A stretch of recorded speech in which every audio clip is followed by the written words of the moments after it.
Livro de Jó, capítulo 21. Vamos abrir lá no livro de Jó, no capítulo 21. Zofar acabou de concluir, no capítulo 20, o seu segundo discurso, no qual, mais uma vez, ele descreve algumas das tradições e cita alguns provérbios comuns, e meio que reitera algumas das acusações contra Jó. Porventura não sabes tu que, desde a antiguidade, desde que o homem foi posto sobre a terra... Escute, você não sabe que o homem sabe disto desde sempre? E ele menciona alguns provérbios antigos. O júbilo dos ímpios é breve e a alegria dos hipócritas momentânea. Este é um dos provérbios antigos. O júbilo dos ímpios é breve e a alegria dos hipócritas momentânea. E depois ele insinua que, na verdade, Jó é um homem ímpio e também hipócrita. Ele também faz acusações contra Jó no versículo 19, porquanto oprimiu e desamparou os pobres e roubou a casa que não edificou. Em outras palavras, Jó tinha entrado com ação de despejo contra pessoas pobres. Então, concluindo no versículo 29, esta, da parte de Deus, é a porção do homem ímpio, esta é a herança que Deus lhe decretou. Esta é a calamidade e a destruição que sobrevirão a ele por ter feito essas perversidades. Versículo 1 ao 3. Respondeu, porém, Jó, dizendo: Ouve atentamente as minhas razões, e isto vos sirva de consolação. Sofrei-me, e eu falarei, e havendo eu falado, zombai. Na verdade, Jó estava cheio daqueles homens e ele não está mais sendo muito gentil nas suas observações. Mas eu acho que consigo entender a atitude de Jó. Ele quer compaixão, compreensão, mas ele não recebe nada disso. Eles estão convencidos de que Jó é ímpio, embora eles não possam mostrar o que é, embora ele os tenha desafiado a mostrar o que era. Mostre a minha perversidade. Eles não puderam. Mesmo assim, eles estão convencidos disso. Jó não consegue convencê-los do contrário. Então, deixem-me falar e depois que eu falar, vão em frente e zombem de mim. Versículo 4 ao 6. Porventura, eu me queixo de algum homem? Porém, ainda que assim fosse, por que não se angustiaria o meu espírito? Olhai para mim e pasmai, e ponde a mão sobre a boca, porque quando me lembro disto me perturbo, e a minha carne é sobressaltada de horror. Agora Jó mostra a falácia dos argumentos que eles estão fazendo contra ele, porque os argumentos são estes: o justo prospera.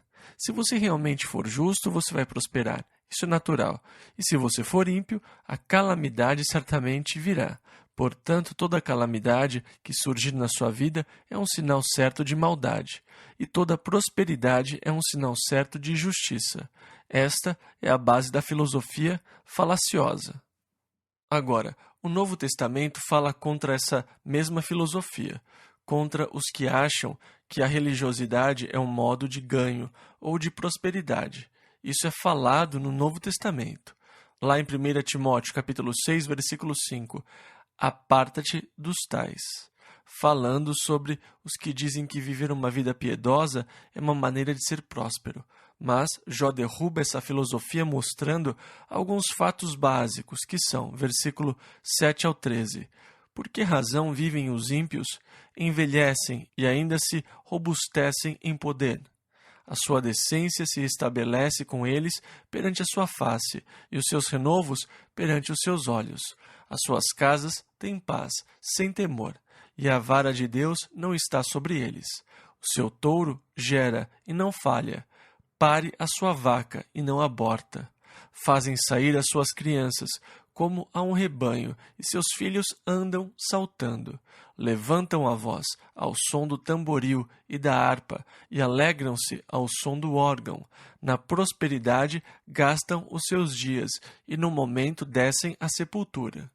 Em outras palavras, eles não têm um sofrimento prolongado na hora da morte. Eles vivem, seus filhos são felizes, seus filhos dançam e assim por diante. Eles são os ímpios. Eles parecem prósperos e morrem uma morte rápida em vez de passarem por um longo sofrimento, em vez de terem uma morte demorada. Versículos 14 e 15. E todavia dizem a Deus: retira-te de nós, porque não desejamos ter conhecimento dos teus caminhos. Quem é o Todo-Poderoso para que nós o sirvamos?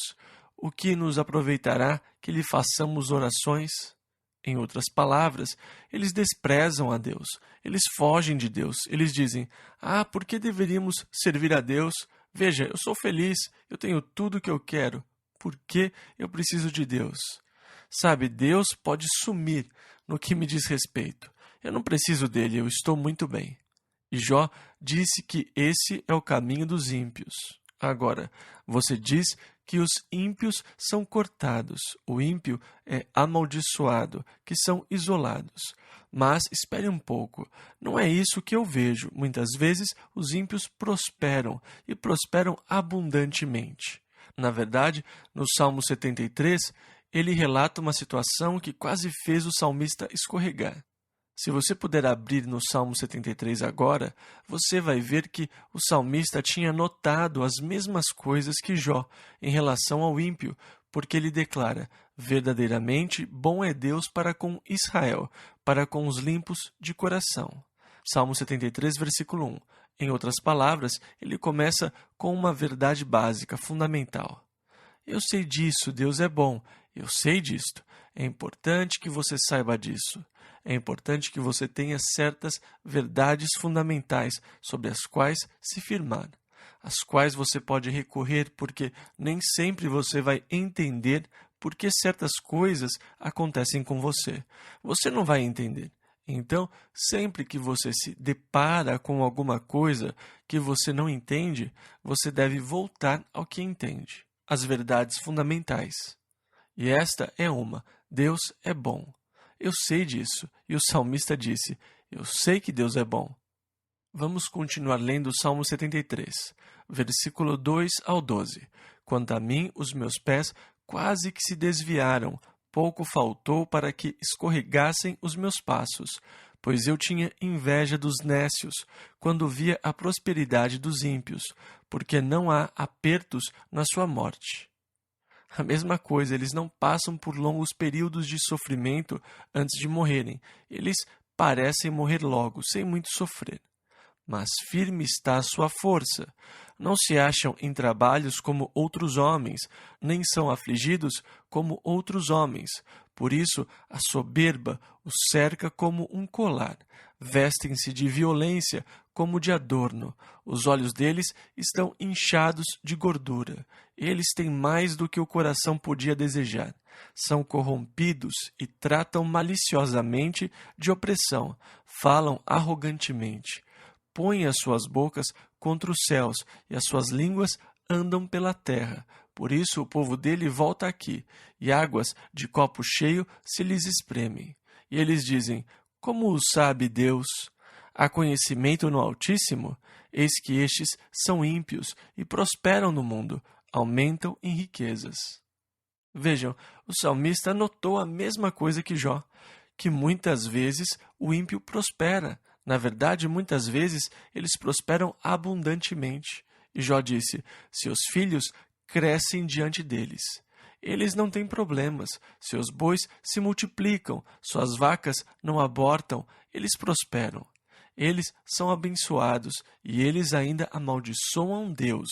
Eles dizem: por que eu preciso de Deus? Eu não preciso de Deus, eu sou feliz, eu estou satisfeito. E o salmista observou praticamente a mesma coisa e disse: isso quase acabou comigo, eu quase tropecei quando vi isso. Isso o levou a falsas conclusões. Ele disse: na verdade, que em vão tenho purificado o meu coração e lavei as minhas mãos na inocência, pois todo o dia tenho sido afligido e castigado cada manhã. Ou seja, não compensa tentar servir a Deus. O ímpio está ótimo e aqui estou eu. Tento fazer o que é certo, mas tenho problemas o tempo todo. E tenho sido afligido. Tudo dá errado. Eu não consigo pagar as contas e tudo mais. Não compensa servir a Deus. É mais ou menos isso o que ele insinua aqui. Ele disse: quando pensava em entender isto, foi para mim muito doloroso, até que entrei no santuário de Deus. Então entendi eu o fim deles. Salmo 73, versículos 16 e 17. Veja, nosso problema é que a nossa visão muitas vezes é muito estreita. Nós só vemos o que pode ser visto, e isso vai fazer você tropeçar. Eu não consigo entender as disparidades da vida. Eu não consigo entender por que o ímpio muitas vezes prospera e por que o justo muitas vezes sofre. Existem disparidades que eu não entendo. Eu sei que Deus é bom, eu sei que Deus é justo, mas eu não sei por que pessoas boas, justas, têm que sofrer. Eu não sei por que ímpios que amaldiçoam a Deus, que não querem nada com Deus muitas vezes, são muito prósperos. Aparentemente, gozam sempre de saúde excelente, nunca parecem ter problemas. Até que entrei no santuário de Deus. Eu estava quase acabado. Isso, quase me fez escorregar. Eu quase me perdi. O que ele descobriu no santuário do Senhor? Ele descobriu o resultado final. Então, entendi o fim deles. Agora, eu vejo adiante. Eu vejo a eternidade e tenho uma visão de longo prazo. E quando eu olho para além do hoje e amanhã, eu vejo a eternidade e eu vejo o fim do ímpio. Então eu deixo de ter inveja dele. Como pude eu ter inveja do ímpio que vai ser lançado no inferno? O salmista disse: certamente tu os puseste em lugares escorregadios, como caem na desolação quase no momento. E assim eu não posso mais ter inveja deles quando eu vejo o final que terão. É exatamente isso que vir ao santuário de Deus deveria sempre ser, uma experiência que amplie a sua visão, porque muitas vezes nós somos agredidos nas nossas relações no mundo, no trabalho, na escola e assim por diante. E nós vamos nos arrastando domingo de manhã, agredidos e feridos pelo contato com o mundo exterior, porque, na verdade, nós somos estrangeiros e peregrinos aqui. Nós estamos vivendo no mundo alienígena. Ele é alheio a Deus, alienado de Deus. E se você está vivendo uma vida de comunhão com Deus, você se encontra no mundo alienígena. E nós vamos ao santuário de Deus, que deveria ser sempre o lugar onde Deus amplia a sua perspectiva. Eu deixo de medir as coisas pelas dificuldades. Ah, que semana dura! Mas eu começo a avaliar as coisas pela eternidade. Não vai durar muito. A vida é muito curta. Em breve eu vou estar com Ele nas glórias do seu reino. Ah, que feliz eu sou por conhecê-lo! Como eu sou feliz porque Deus me ama e Ele me escolheu como seu filho. E eu vou habitar com Ele para sempre e sempre. Veja, você passa a ver mais longe. Você é liberto da perspectiva estreita que é muitas vezes desenvolvida no mundo. E passamos a ter a perspectiva ampliada por entrarmos no santuário de Deus. E então aqui, Jó fala a partir da perspectiva restrita. Nós sempre fazemos isso quando estamos feridos, quando estamos sofrendo. Ele olha para o ímpio como o salmista olhou e vê a prosperidade e está derrubando completamente o argumento dos seus amigos. Ele está acabando com eles. Aquilo não é verdade. O que eles estão dizendo não é verdade. O hipócrita não é isolado. O ímpio não é rejeitado. Muitas vezes, eles são muito prósperos e parecem não ter nenhum problema. E é isso o que Jó quer dizer, mostrando a falácia dos argumentos que aqueles homens estão lhe dando. Agora Jó começa a olhar para o futuro. Versículos 17 e 18. Quantas vezes sucede que se apaga a lâmpada dos ímpios e lhes sobrevém a sua destruição? E Deus, na sua ira, lhes reparte dores. Porque são como a palha diante do vento, e como a pragana que arrebata o redemoinho. Eu imagino que Davi estava familiarizado com o livro de Jó quando escreveu o Salmo número 1. Vocês lembram o que ele disse sobre o ímpio? Não são assim os ímpios, mas são como a moinha que o vento espalha. E aqui Davi toma emprestada esta frase de Jó. Davi era provavelmente muito familiarizado com este livro. Versículos 19 e 20. Deus guarda a sua violência para seus filhos e dá-lhe o pago para que o conheça. Seus olhos verão a sua ruína e ele beberá do furor do Todo-Poderoso. E agora, Jó disse, versículo 22 ao 25, porventura a Deus se ensinaria ciência a ele que julga os excelsos? Morre na força da sua plenitude, estando inteiramente sossegado e tranquilo, com os seus baldes cheios de leite e a medula dos seus ossos umedecida. E outro, ao contrário, morre na amargura do seu coração, não havendo provado do bem. Agora, por que a diferença? Nós não sabemos. Por que é que alguns morrem na plenitude e outros na pobreza? Alguns morrem em dor e tristeza, alguns morrem rapidamente. Por que isso acontece? Versículo 26 ao 29. Juntamente jazem no pó, e os vermes os cobrem. Eis que conheço bem os vossos pensamentos, e os maus intentos com que injustamente me fazeis violência. Porque direis, onde está a casa do príncipe, e onde a tenda em que moravam os ímpios? Porventura não perguntastes aos que passam pelo caminho, e não conheceis os seus sinais? Ele disse, vocês aprendem a sua filosofia com os viajantes, com estranhos, com as pessoas nas ruas. Versículo 30, que o mal é preservado para o dia da destruição e arrebatado no dia do furor? Em outras palavras, Deus vai julgá-los, isso é verdade, mas não necessariamente nesta vida. Versículo 31 ao 34, quem acusará diante dele o seu caminho, e quem lhe dará o pago do que faz?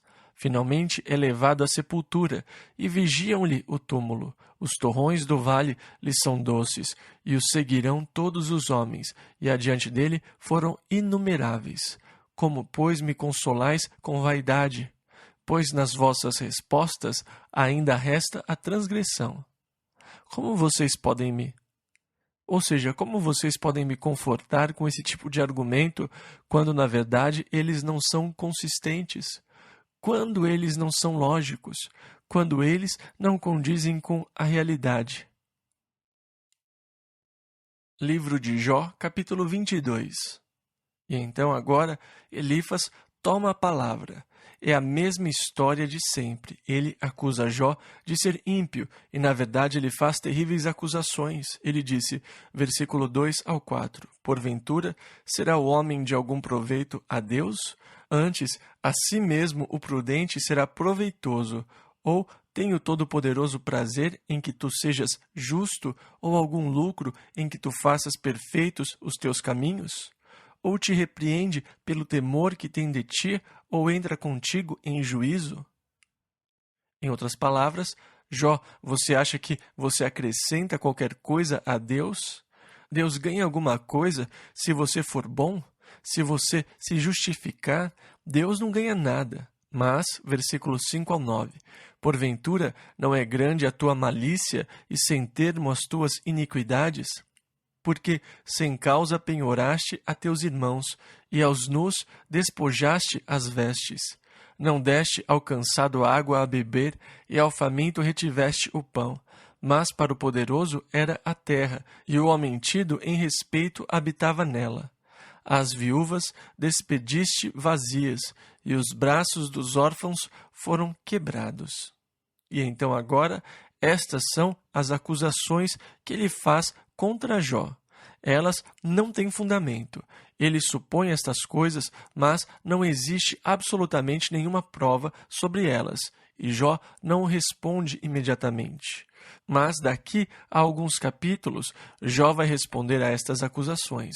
Quando nós chegarmos ao capítulo 29 ou 30, ele responde às acusações que são feitas contra ele. Mas é interessante como a hospitalidade era considerada. Não ser hospitaleiro, na verdade, era uma grande perversidade. Em outras palavras, se você não desse um copo d'água, se não desse pão, se não procurasse ajudar o pobre, as viúvas, os órfãos e tudo mais, isso era considerado uma grande perversidade. Eu acho que uma das coisas mais tristes na nossa cultura hoje é que nós somos tão voltados para nós mesmos que nós não estamos cientes das necessidades daqueles ao nosso redor. Eu tenho muita dificuldade com pessoas que esbanjam montes de dinheiro com ostentações e seu próprio prazer, mas não se importam nem cuidam do pobre. Elas não se importam em gastar fortunas para adornar seus corpos, mas se algum indigente aparecer, elas ficam aborrecidas. Vá embora, vá pedir a outra pessoa. E isso era considerado uma grande perversidade na época da Bíblia, e eu acho que isso ainda é uma grande perversidade. Eu não acredito que nós possamos justificar um estilo de vida luxuoso quando há pessoas sofrendo, quando há famintos, quando há pessoas em grande necessidade. Eu acho que nós precisamos nos tornar mais sensíveis às necessidades dos que estão ao nosso redor. Há um movimento na Inglaterra chamado de moradia comunal. Eu não concordo com isso porque eu acho que eles usam de muita pressão, mas eles encorajam pessoas que tenham, digamos, um carro de $15.000 a vendê-lo e comprar um carro de $2.000 e dar 13.000 aos pobres. Se você mora numa casa de $50.000, mas precisa apenas de uma casa de 20.000, venda sua casa e dê o que sobrar aos pobres. E esse movimento cresce na Inglaterra, neste momento. Eu não sei se eles ainda estão nisso ou não, mas, como eu disse, eu não concordo necessariamente com isso, mas eu tenho uma forte impressão de que, se Deus nos abençoou, não foi para que nós usássemos as nossas bênçãos financeiras para amontoarmos ouro e prata, enquanto ao nosso redor pessoas passam necessidade, estão famintas e feridas. Tiago, no capítulo 5, versículo 1 ao 4, ele disse: Agora vós, ricos, chorai e pranteai por vossas misérias, que sobre vós hão de vir, porque vocês acumularam seu ouro e prata para os últimos dias. Mas isso vai apodrecer, isso vai se estragar, e os trabalhadores que vocês defraudaram clamam pelo seu pagamento. E Jesus disse lá em Mateus 19, versículos 23 e 24, Em verdade vos digo que é difícil entrar um rico no reino dos céus. É mais fácil passar um camelo pelo fundo de uma agulha do que entrar um rico no reino de Deus. Por quê? Porque os ricos caem em muitas tentações diferentes que condenam as suas almas. Se Deus nos abençoou, foi para que nós usemos as bênçãos de Deus compartilhando-as com outros em necessidade. E se nós fecharmos os nossos corações, se nós fecharmos para o mundo carente ao nosso redor, para irmãos e irmãs em Cristo em necessidade, enquanto nós gastamos tolamente com as nossas ostentações que não levam a nada, certamente Deus nos julgará. Eles estão acusando Jó de praticar essas coisas. No que me diz respeito, essas acusações que declaram a perversidade de Jó são terríveis. E no versículo 10 ele diz: Como você tem praticado isto? Versículo 10 ao 13. Por isso é que estás cercado de laços e te perturba um pavor repentino, ou trevas em que nada vês, e a abundância de águas que te cobre. Porventura Deus não está na altura dos céus? Olha para a altura das estrelas, quão elevadas estão, e dizes: Que sabe Deus?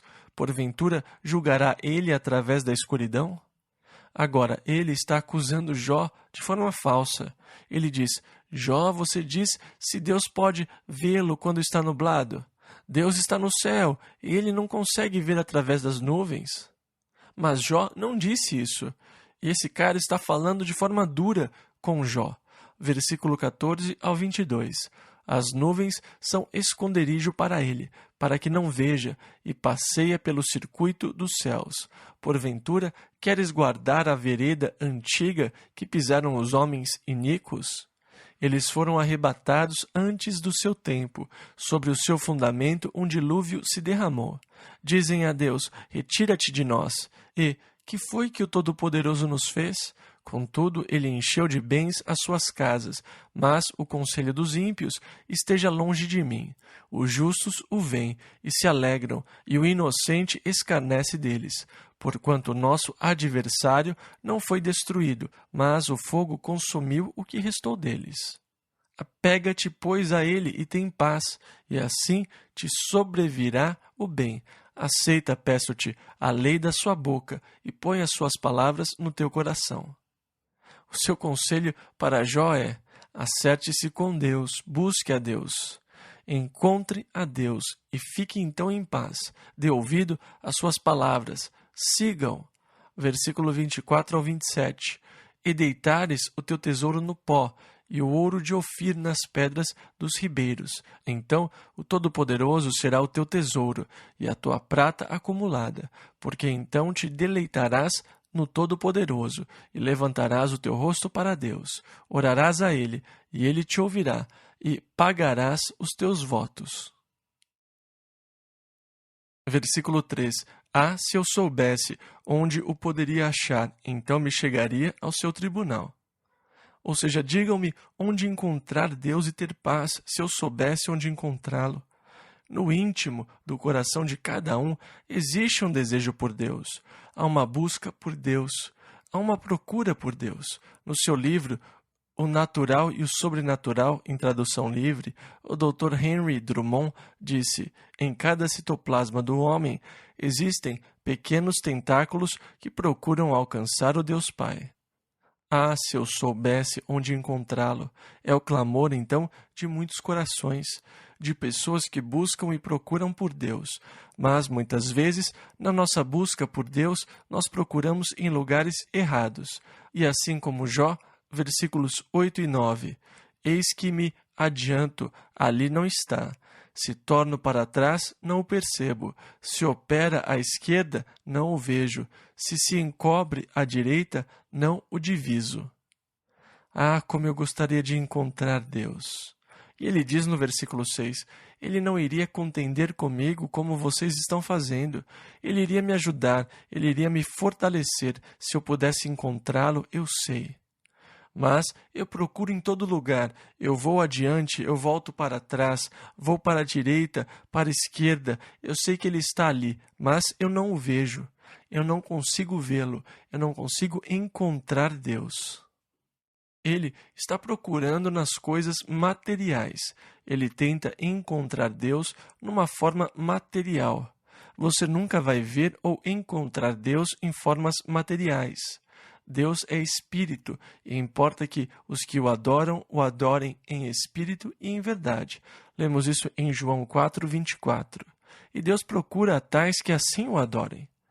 Antes, Elifas tinha dito a Jó: porventura alcançarás os caminhos de Deus, ou chegarás à perfeição do Todo-Poderoso? E você não vai conseguir. Deus não está na conclusão da busca intelectual. É interessante que muitos procuram compreender Deus intelectualmente, mas isso se torna uma verdadeira pedra de tropeço. Se você tivesse que ser um gênio intelectual para encontrar Deus, muitos pobres de nós seríamos eliminados. Mas porque Deus ama a todos, até mesmo uma criança pode encontrá-lo. Enquanto intelectuais e professores brilhantes dizem: bem, eu sou agnóstico, uma criança anda na consciência de Deus, cantando sobre Deus, falando de Deus. Mateus 21:16 diz: pela boca dos meninos e das criancinhas de peito tiraste o perfeito louvor. Quando Jesus tomou uma criança e a colocou entre eles, ele falou: se não vos fizerdes como meninos, de modo algum entrareis no reino dos céus. Isso derruba o nosso intelecto. Nós gostamos de pensar que através do nosso intelecto nós podemos resolver todos os nossos problemas, mas não podemos. O enigma de Deus jamais pode ser resolvido através do intelecto do homem. Deus é descoberto no coração de uma criança, na área da fé, na dimensão espiritual. Você tem que deixar o material e dar um passo de fé para a dimensão espiritual, para realmente compreender a Deus. E para entender Deus, o seu intelecto tem muito pouco valor, porque Deus quer que todos o entendam. Então, ele coloca o conhecimento de Deus ao nosso nível, onde possamos entendê-lo, conhecê-lo e andar com ele. Como isso é maravilhoso! Esse é o clamor de Jó. Ah, se eu soubesse onde encontrá-lo, mas eu já procurei em todo lugar. Jó olhe para cima, Jó. Por que que nós estamos sempre procurando ao nosso redor por Deus, em vez de procurar Deus no alto? É porque o homem sempre procurou trazer Deus para o seu próprio nível. Eles têm o que chamam de conceito antropomórfico de Deus. Isto é, ele vê a Deus como um homem. E isso é extremamente comum, porque a maior parte do tempo, o Deus de alguém, na verdade, é uma projeção de si mesmo. Você não sabia que se amava tanto quanto realmente se ama. Você ouve dizer, eu me odeio, mas isso não é verdade. Só estão tentando chamar a atenção para si mesmos.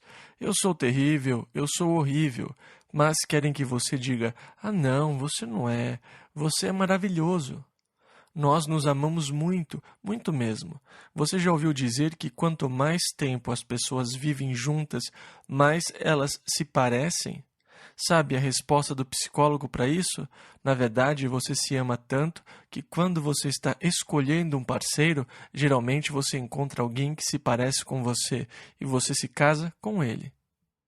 E essa é a razão do ditado. Eles vivem juntos há tanto tempo, eles até mesmo se parecem.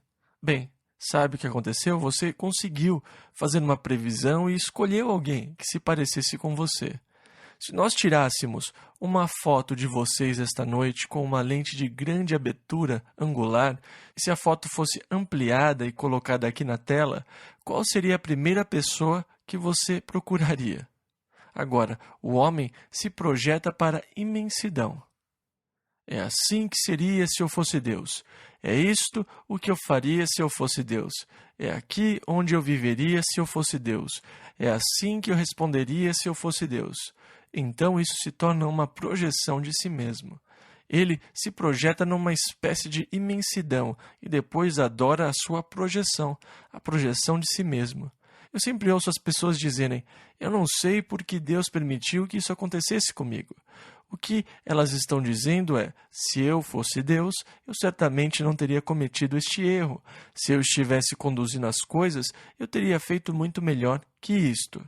Eu teria tido um plano melhor. Se eu estivesse governando o universo, como o mundo seria diferente? Se eu soubesse onde encontrá-lo. Não no intelecto, não pela busca intelectual nem pelo engrandecimento da pessoa.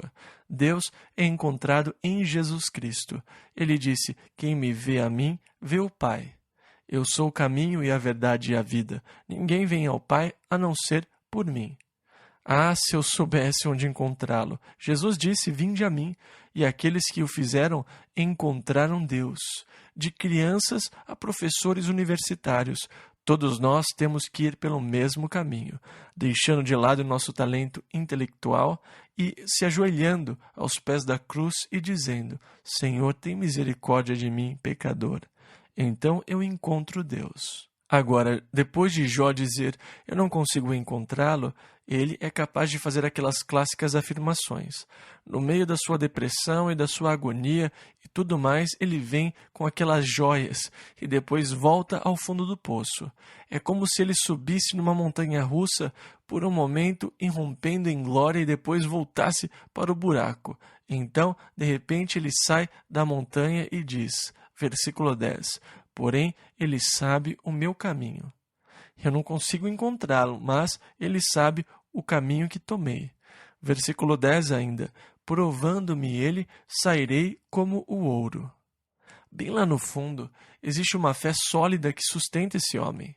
Ele está tendo muitas dificuldades porque ele não consegue entender o seu problema, mas bem no fundo, a sua fé é determinada. O cara é inabalável porque no fundo, bem no fundo, dentro dele, existem certas coisas básicas.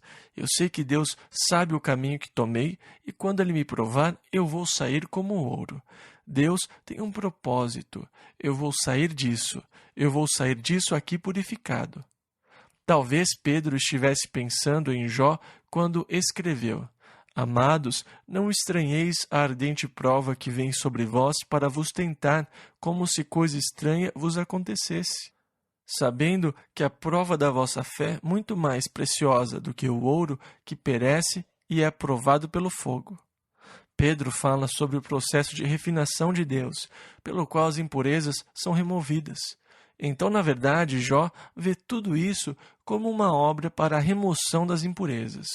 Quando eu sair desta, eu vou ser como ouro. Eu vou ser refinado por este processo de Deus na minha vida. Versículos 11 e 12. Nas suas pisadas os meus pés se afirmaram. Guardei o seu caminho e não me desviei dele. Do preceito de seus lábios nunca me apartei, e as palavras da sua boca guardei mais do que a minha porção. Agora, isto é interessante porque indica que, primeiro, antes desta época, já havia escrita a palavra de Deus. Até mesmo na época de Jó, que talvez tenha sido contemporâneo de Moisés ou tenha vivido antes dele. Mas, naquela época, eles tinham palavras que eram consideradas a palavra de Deus.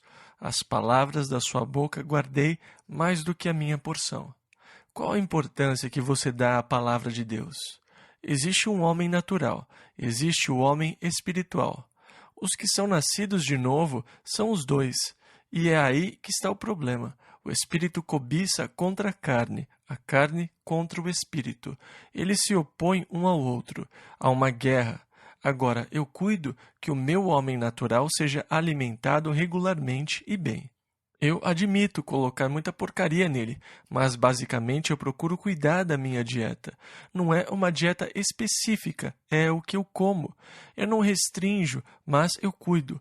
Eu procuro comer pão integral, eu gosto de uma refeição balanceada, coisas dessa natureza. Eu quero ter certeza de que eu coloco o combustível adequado no meu sistema para que ele continue a funcionar bem. Agora, embora eu seja extremamente cuidadoso no modo que eu alimento meu homem natural, é impressionante como eu sou negligente na alimentação do meu homem espiritual. É impressionante quanto lixo as pessoas empurram goela abaixo do homem espiritual. São dietas nada saudáveis que levam à anemia espiritual. Mas não com Jó. Ele disse: eu considero mais a tua palavra do que o meu alimento. E para mim é mais importante me alimentar da palavra de Deus do que bife e batatas.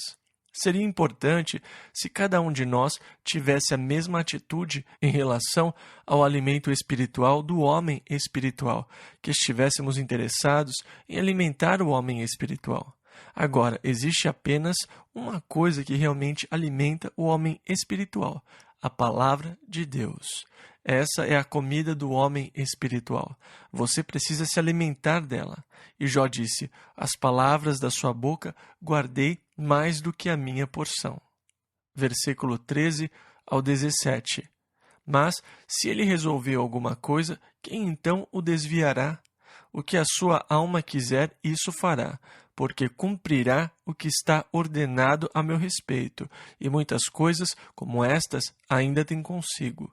Por isso me perturbo perante ele, e quando isto considero, temo-me dele, porque Deus macerou meu coração, e o Todo-Poderoso me perturbou, porquanto não fui desarraigado por causa das trevas, e nem encobriu o meu rosto com a escuridão. Livro de Jó, capítulo 24. Versículo 1 ao 17. Visto que do Todo-Poderoso não se encobriram os tempos, porque os que o conhecem não veem os seus dias. Até os limites removem, roubam os rebanhos e os apacentam. Do órfão levam o jumento, tomam em penhor o boi da viúva, desviam do caminho os necessitados, e os pobres da terra juntos se escondem. Eis que, como jumentos monteses no deserto, saem à sua obra, madrugando para a presa. A campina dá mantimento a eles e aos seus filhos. No campo cegam o seu pasto e vindimam a vinha do ímpio. Ao nu fazem passar a noite sem roupa, não tendo ele coberta contra o frio. Pelas chuvas das montanhas são molhados, e não tendo refúgio, abraçam-se com as rochas. Ao orfãozinho arrancam dos peitos e tomam o penhor do pobre. Fazem com que os nus vão sem roupa, e aos famintos tiram as espigas. Dentro das suas paredes espremem o azeite, pisam os lagares e ainda têm sede. permitem que os outros passem sede, né? Desde as cidades gemem os homens e a alma dos feridos exclama, e contudo Deus não lhe imputa como loucura. Eles estão entre os que se opõem à luz, não conhecem os seus caminhos e não permanecem nas suas veredas. De madrugada se levanta o homicida, mata o pobre e necessitado, e de noite é como o ladrão. Assim como o olho do adúltero aguarda o crepúsculo, dizendo, não me verá olho nenhum, e oculta o rosto. Nas trevas minam as casas, que de dia se marcaram, não conhecem a luz. Porque amanhã para todos eles é como sombra de morte, pois, sendo conhecidos, sentem os pavores da sombra da morte. Eles fazem o seu trabalho sujo à noite, eles não saem de dia. É assustador para eles saírem na luz. Como disse Jesus, os homens amaram mais as trevas do que a luz, porque as suas obras eram más. João 3,19. Versículo 18 e 20. É ligeiro sobre a superfície das águas. Maldita é a sua parte sobre a terra. Não volta pelo caminho das vinhas. A secura e o calor desfazem as águas da neve. Assim desfará a sepultura aos que pecaram. A madre se esquecerá dele. Os vermes o comerão gostosamente, quando os seus corpos estiverem se decompondo no solo. Versículos 20 e 21. Nunca mais haverá lembrança dele, e a iniquidade se quebrará como uma árvore. Aflige a estéril que não dá à luz, e a viúva não faz bem. E assim por diante. Então ele acabou com Bildade, quer dizer, ele não tinha muito mais a dizer a Jó. Na verdade, todos estão sendo eliminados gradualmente. Eles não têm muito como argumentar contra a lógica de Jó. Ele provou o seu caso. Livro de Jó, capítulo 25, versículo 1 ao 4.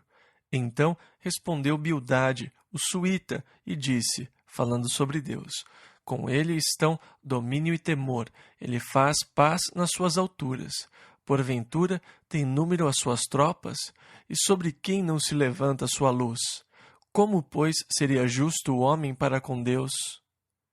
Ou seja, Jó, você está tentando se justificar diante de Deus, mas como o homem pode se justificar com Deus? Eu gostaria de dizer que o homem não pode se justificar com Deus sem a obra de Jesus Cristo. Não é possível que um Deus justo possa perdoar os pecados sem Jesus Cristo. Nós vamos ver isso um dia quando lidarmos com os problemas da vida cristã. Nós não temos tempo hoje. Versículo 4 ao 6. E como seria puro aquele que nasce de mulher? Eis que até a lua não resplandece, e as estrelas não são puras aos seus olhos. E quanto menos o homem, que é um verme, e o filho do homem, que é um vermezinho. E então Jó responde a esta curta fala de Bildade. É a sua terceira e última resposta a Jó, e não é muita coisa. Livro de Jó, capítulo 26, versículo 1 ao 7. Jó, porém, respondeu dizendo, como ajudaste aquele que não tinha força e sustentaste o braço que não tinha vigor? Como aconselhaste aquele que não tinha sabedoria e plenamente fizeste saber a causa assim como era? A quem proferiste palavras e de quem é o espírito que saiu de ti? Os mortos tremem debaixo das águas, com os seus moradores. O inferno está nu perante ele, e não há coberta para a perdição. O norte estende sobre o vazio, e suspende a terra sobre o nada. Esta afirmação é realmente interessante, uma vez que Jó é um dos livros mais antigos na Bíblia, provavelmente tão velho quanto o livro de Gênesis, talvez até mais velho. Ele pode ter sido escrito antes de Gênesis. E Jó declara que Deus suspende a terra sobre o nada. Agora, compare com as teorias científicas daqueles dias, dos homens da ciência daqueles dias. Os sábios fizeram desenhos da terra sendo segurada por um elefante. Ou Atlas estava segurando a terra, mas Jó declara que ela estava sobre o nada. Isso é mesmo muito interessante. Versículo 8. prende as águas nas suas nuvens, todavia a nuvem não se rasga debaixo delas. Agora, quanta água está contida numa nuvem? E Jó diz: Ei, ele prende toda aquela água na nuvem, mas a nuvem não rasga. Não há muita solidez na nuvem. Você pode passar sua mão por ela. Mesmo assim, Deus consegue fazer a nuvem conter toda aquela água. Versículo 9 ao 14. Encobre a face do seu trono, e sobre ele estende a sua nuvem. Marcou um limite sobre a superfície das águas em redor, os oceanos, e ele colocou limites para os oceanos, até aos confins da luz e das trevas. As colunas do céu tremem e se espantam da sua ameaça. Com a sua força fende o mar, e com o seu entendimento abate a soberba. Pelo seu espírito ornou os céus, a sua mão formou a serpente enroscadiça. Eis que isto são apenas as orlas dos seus caminhos, e quão pouco é o que temos ouvido dele. Quem, pois, entenderia o trovão do seu poder? Livro de Jó, capítulo 27, versículo 1 ao 6. E prosseguindo Jó em seu discurso, disse: Vive Deus, que desviou a minha causa, e o Todo-Poderoso que amargurou a minha alma, que, enquanto em mim houver alento, e o sopro de Deus nas minhas narinas, não falarão os meus lábios iniquidade, nem a minha língua pronunciará engano. Longe de mim que eu vos justifique, até que eu expire, nunca apartarei de mim a minha integridade. A minha justiça me apegarei e não alargarei. Não me reprovará o meu coração em toda a minha vida. Jó já estava farto daqueles homens. Ele disse: Escutem, eu não me importo com o que vocês dizem. Enquanto houver fôlego na minha boca, eu vou manter a minha integridade. Os meus lábios não vão pronunciar engano. Eu não vou dizer que eu sou pecador só para agradar vocês. Deus me livre justificar os discursos e as coisas que vocês estão dizendo. Até que eu expire, nunca apartarei de mim a minha integridade. A minha justiça me apegarei e não alargarei. Não me reprovará o meu coração em toda a minha vida. Agora, esta é a resposta de Jó aos seus amigos. E na próxima semana você vai ver a resposta de Jó a Deus, bem diferente. O que mostra uma coisa interessante. Eu acho que é um erro tentarmos condenar os nossos amigos. Eu acho que muitas vezes nós nos colocamos na posição de fazermos a pessoa se sentir culpada. Você não lamenta o que fez? Isso é horrível. E como reagir a isso? É se justificar. Eu não quero que você coloque sobre mim um sentimento de culpa, seu hipócrita. Você tem agido tão mal quanto eu, e eu vou me justificar? Eu não vou deixar que outros me façam sentir culpado. Eu não gosto disso. Isso me ofende. Mas aqueles caras estão tentando fazer Jó se sentir culpado. Ah, você tem feito coisas terríveis. E ele diz: Ei, eu não vou me justificar a vocês. Eu não vou abandonar a minha integridade. Eu vou me apegar à minha justiça. Mas, quando Deus começou a falar, a história foi outra. O que me diz que, em vez de tentar fazer as pessoas se sentirem culpadas pelo que fizeram ou pelo que estão fazendo, seria melhor pedir a Deus que se revelasse a eles. E o efeito consciente da revelação de Deus é sempre o da revelação de mim para mim mesmo. Quando eu me vejo à luz de Deus, eu choro. Ai de mim, eu sou pecador. Eu passo a ver a minha iniquidade. E quando Deus se revelou a Jó, então Jó clamou por perdão. Uma história completamente diferente. Então, nós precisamos tirar uma lição disto. Em vez de desenvolver ressentimento, tentando fazer as pessoas se sentirem culpadas pelo que elas têm feito, seria melhor orarmos e pedirmos a Deus que trouxesse a convicção do Espírito Santo aos seus corações. Deus, revele-se, revele a sua justiça a eles, para que eles possam se ver na luz. E isso trará uma dramática mudança de atitude, enquanto que todos os meus esforços só vão criar ressentimento e fazer a pessoa se sentir mais firme na sua convicção, sustentando a sua inocência. E então os amigos de Jó fracassaram totalmente em todos os seus argumentos. Versículos 7 e 8. Seja como o ímpio o meu inimigo, e como o perverso o que se levantar contra mim. Porque qual será a esperança do hipócrita, havendo sido avaro, quando Deus lhe arrancar a sua alma? Boa pergunta. Qual é a esperança do ímpio quando Deus lhe arrancar a sua alma, mesmo embora ele tenha ganhado o mundo inteiro? E Jesus disse em Mateus 16, 26, pois que aproveita ao homem ganhar o mundo inteiro se perder a sua alma? Basicamente, foi isso que Jó disse. Jesus estava meio que reiterando o que Jó tinha dito. Ele colocou em termos diferentes. Que recompensa há para o hipócrita que ganha tudo quando Deus tomar a sua alma? O que vai lhe restar? Versículo 9 ao 12. Porventura Deus ouvirá o seu clamor sobrevindo-lhe a tribulação? Deleitar-se-á no Todo-Poderoso ou invocará a Deus em todo o tempo? Ensinar-vos-ei acerca da mão de Deus, e não vos encobrirei o que está com o Todo-Poderoso. Eis que todos vós já o vistes. Por que, pois, vos desvaneceis na vossa vaidade? Vocês já viram isso? Vocês sabem que é verdade. Como vocês são tão vazios? Versículo 13 ao 17. Esta, pois, é a porção do homem ímpio da parte de Deus, e a herança que os tiranos receberão do Todo-Poderoso. Se os seus filhos se multiplicarem, será para a espada, e a sua prole não se fartará de pão. Os que ficarem dele na morte serão enterrados, e as suas viúvas não chorarão. Se amontoar prata como pó e aparelhar roupas como lodo, ele as aparelhará. Porém, o justo as vestirá, e o inocente repartirá a prata. Em outras palavras, ele nunca será capaz de desfrutar. Você pode acumular grandes riquezas, mas quem vai gastá-la? Quando você morrer, quem vai ficar com tudo?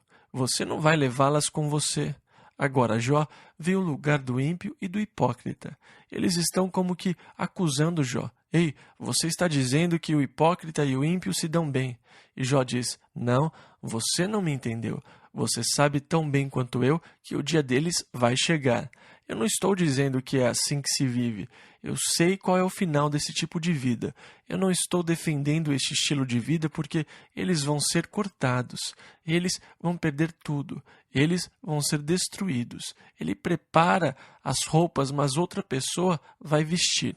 O inocente vai repartir a prata. Versículo 18 ao 23. E edificará a sua casa como a traça, e como o guarda que faz a cabana. Rico se deita, e não será recolhido. Abre os seus olhos, e nada terá. Pavores se apoderam dele como águas. De noite o arrebata a tempestade. O vento oriental leva-o, e ele se vai, e varre-o com ímpeto do seu lugar. E Deus lançará isto sobre ele, e não lhe poupará. Irá fugindo da sua mão. Cada um baterá palmas contra ele, e assobiará, tirando-o do seu lugar. Livro de Jó, capítulo 28. E agora, usando uma outra linha de pensamento, Jó disse, há lugares onde o ouro é descoberto e a prata é descoberta, ou refinada. O homem escava os meios de ferro, ouro, funde o cobre e assim por diante. Ele extrai essas coisas da terra. O homem cava, derruba as rochas, abre cavernas. São lugares que os pássaros não conhecem. Os abutres não veem, mas o homem segue o veio, encontrando ouro, prata e tudo mais. Versículo 12. Porém, onde se achará a sabedoria e onde está o lugar da inteligência? O homem valoriza o ouro, o homem valoriza a prata. Ele se sacrificará para obter o ouro do chão. Ele desce os poços escuros. Ele fica todo sujo e cheio de terra para encontrar o tesouro de ouro, o tesouro de prata. Mas onde encontrar a sabedoria? Qual é o lugar da inteligência? Versículo 13 ao 15. O homem não conhece o seu valor, e nem ela se acha na terra dos viventes. O abismo diz, não está em mim, e o mar diz, ela não está comigo. Não se dará por ela ouro fino, nem se pesará prata em troca dela. sabedoria e inteligência, mais valiosos que o ouro. Você não os compra com ouro.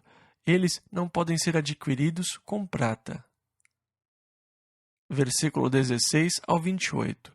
Nem se pode comprar por ouro fino de Ofir, nem pelo precioso ônix, nem pela safira.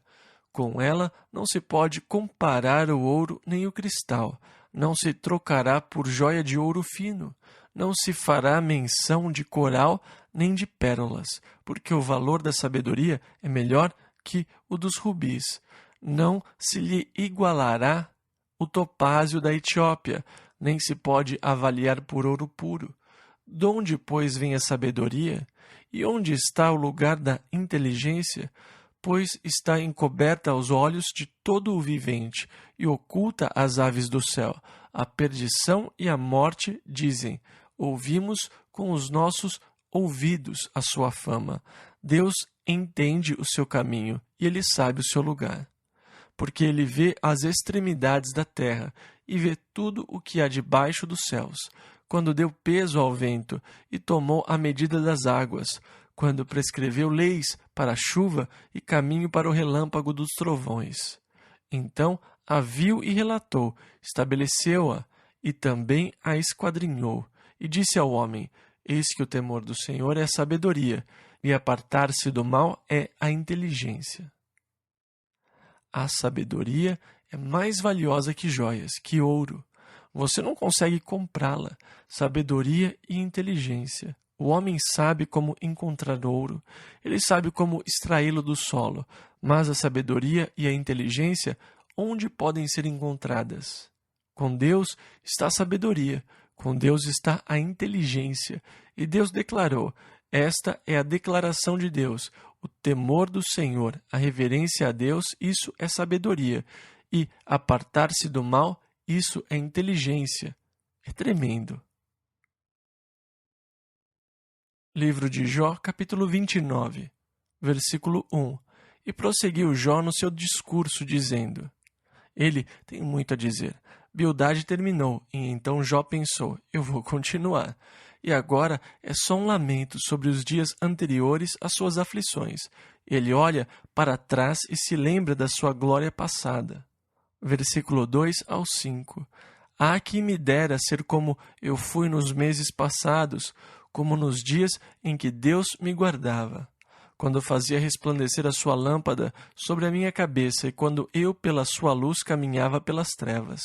Como fui nos dias da minha mocidade, quando o segredo de Deus estava sobre a minha tenda, quando o Todo-Poderoso ainda estava comigo e os meus filhos em redor de mim. E então agora Jó faz referência aos seus filhos. Todos eles foram mortos naquele acidente. E ele se recorda dos dias maravilhosos em que os seus 10 filhos estavam ao seu redor, no seu colo, quando eles iam para estar com ele. Versículo 6 ao 12. Quando lavava os meus passos na manteiga e da rocha me corriam ribeiros de azeite. Quando eu saía para a porta da cidade e na rua fazia preparar a minha cadeira. Os moços me viam e se escondiam, e até os idosos se levantavam e se punham em pé. Os príncipes continham as suas palavras e punham a mão sobre a sua boca. A voz dos nobres se calava e a sua língua apegava-se ao seu paladar. Ouvindo-me algum ouvido, me tinha por bem-aventurado. Vendo-me algum olho, dava testemunho de mim. Agora, Jó está respondendo às acusações, às falsas acusações que fizeram contra ele. E ele fala o que ele realmente estava fazendo. Versículo 12 ao 25. Porque eu livrava o miserável, que clamava, como também o órfão que não tinha quem o socorresse. A bênção do que ia perecendo vinha sobre mim, e eu fazia que rejubilasse o coração da viúva. Vestia-me da justiça, e ela me servia de vestimenta. Como manto e diadema era a minha justiça. Eu me fazia de óleos para o cego e de pés para o coxo. Dos necessitados era pai, e as causas de que eu não tinha conhecimento inquiria com diligência. E quebrava os queixos do perverso, e dos seus dentes tirava a presa. E dizia: no meu ninho expirarei, e multiplicarei os meus dias como a areia. A minha raiz se estendia junto às águas, e o orvalho permanecia sobre os meus ramos. A minha honra se renovava em mim, e o meu arco se reforçava na minha mão. Ouviam-me e esperavam, e em silêncio atendiam ao meu conselho. Havendo eu falado, não replicavam, e minhas razões destilavam sobre eles, porque me esperavam como a chuva, e abriam a sua boca como a chuva tardia. Se eu ria para eles, não o criam, e a luz do meu rosto não fazia abater. Eu escolhia o seu caminho, assentava-me como chefe e habitava como rei entre as suas tropas, como aquele que consola os que pranteiam. E assim Jó fala da sua glória passada. As pessoas costumavam recorrer a ele por opinião e conselho. Elas davam ouvidos às suas palavras. Ele era honrado e estimado por todos eles. Livro de Jó, capítulo 30. Mas agora, no capítulo 30, ele fala da sua condição atual. E tão glorioso como for o passado, é deprimente o presente. Versículo 1 ao 6. Agora, porém, se riem de mim os de menos idade do que eu, cujos pais eu teria desdenhado de pôr com os cães do meu rebanho. De que também me serviria a força das mãos daqueles cujo vigor se tinha esgotado. De míngua e fome se debilitaram, e recolhiam-se para os lugares secos, tenebrosos, assolados e desertos. Apanhavam malvas junto aos arbustos, e o seu mantimento eram as raízes dos zimbros. Do meio dos homens eram expulsos, e gritavam contra eles, como contra o ladrão, para habitarem nos barrancos dos vales e nas cavernas da terra e das rochas. Essas pessoas eram a escória da terra. Versículos 7 ao 10. Bramavam entre os arbustos e ajuntavam-se debaixo das urtigas. Eram filhos de doidos e filhos de gente sem nome, e da terra foram expulsos. Agora, porém, sou a sua canção e lhes sirvo de provérbio. Abominam-me e fogem para longe de mim, e no meu rosto não se privam de cuspir. E cuspir é um insulto no Oriente. Claro, cuspir na cara de alguém é um insulto em qualquer lugar. Mas no Oriente é um sinal de desprezo muito grande. Muitas vezes, andando em Israel pela velha cidade, você vê o ódio nos olhos de alguns árabes. Conforme você anda, eles cospem. Às vezes eles cospem em você. Isso é um sinal de absoluto desprezo e desdém. Cuspir em você é um dos piores insultos que o oriental pode fazer. E nós temos um amigo que foi a Okinawa como missionário, e havia um grande sentimento anti-americano em Okinawa depois da guerra. O seu filho, que estava no primeiro ano, teve que frequentar uma escola oriental. E todos os dias, quando seu filho vinha da escola, eles tinham que dar um banho nele. Tinha cuspe por todo o seu corpo, porque as crianças mostravam todo o ódio e desprezo pelo horrível americano. E o seu pai ficou tão perturbado com isso que ele pensou em deixar o campo missionário. Mas o seu filho disse: "Não, pai, eu estou fazendo isso por Jesus e está tudo bem comigo." E ele disse: "Eu estou orando para que o Senhor os ajude a conhecer o amor de Deus e talvez eu possa mostrar isso a eles." Mas ele dizia que era revoltante que o menino voltasse da escola coberto dos pés à cabeça porque as crianças cuspiam nele. E Jó fala sobre essa coisa terrível. E claro, não era apenas a saliva, seria o pigarro depois que se limpa a garganta.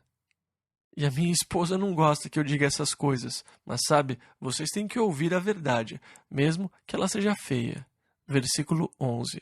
Porque Deus desatou a sua corda e me oprimiu. Ele está falando sobre Deus, porque Deus me oprimiu. Versículos 11 e 12.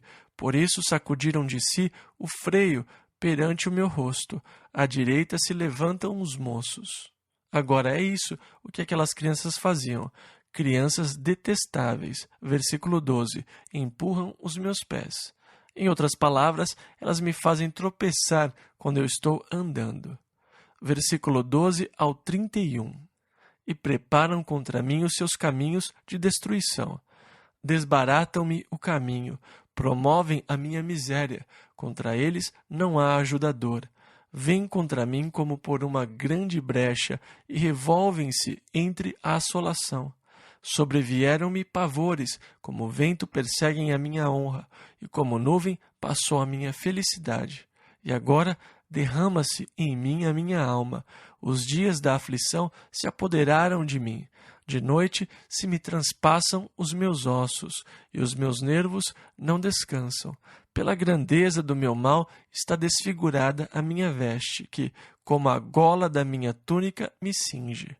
Lançou-me na lama, e fiquei semelhante ao pó e à cinza. Clamo a ti, porém, tu não me respondes. Estou em pé, porém, para mim não atentas. Tornaste-te cruel contra mim. Com a força da tua mão, resistes violentamente.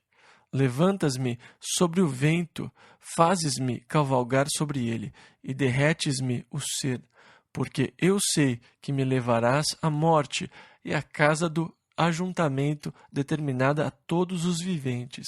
Porém, não estenderá a mão para o túmulo, ainda que eles clamem na sua destruição.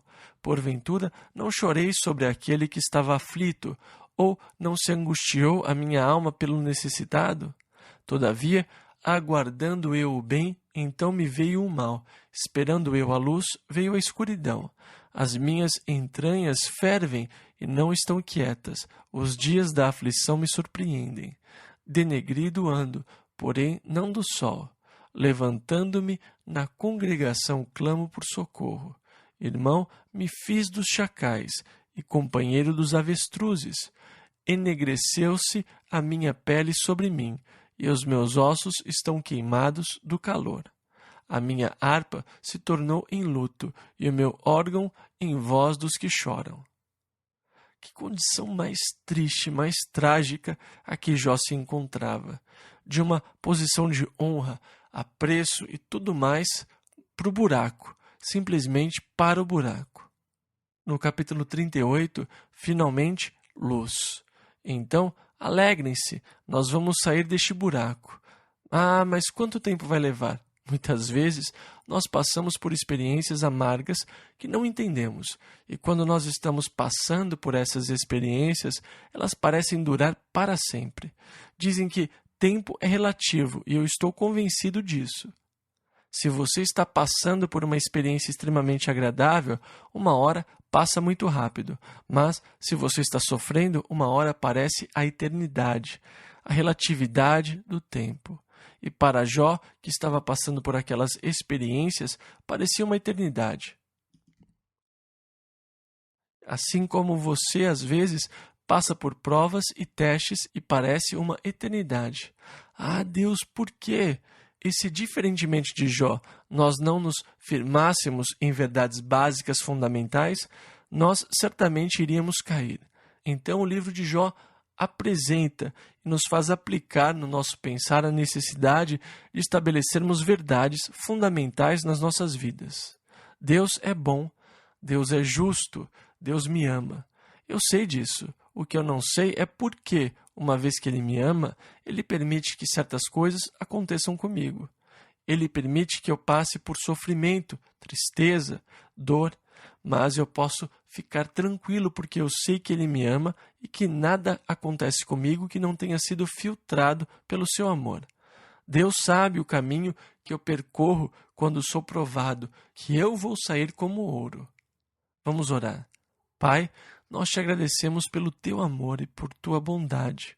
Seja paciente conosco, Senhor, quando procuramos entender o que não pode ser entendido por nós. Os teus caminhos, os teus propósitos, os teus procedimentos. Senhor, que nós possamos andar no teu amor e que o teu Espírito aumente a nossa fé. Em nome de Jesus. Amém.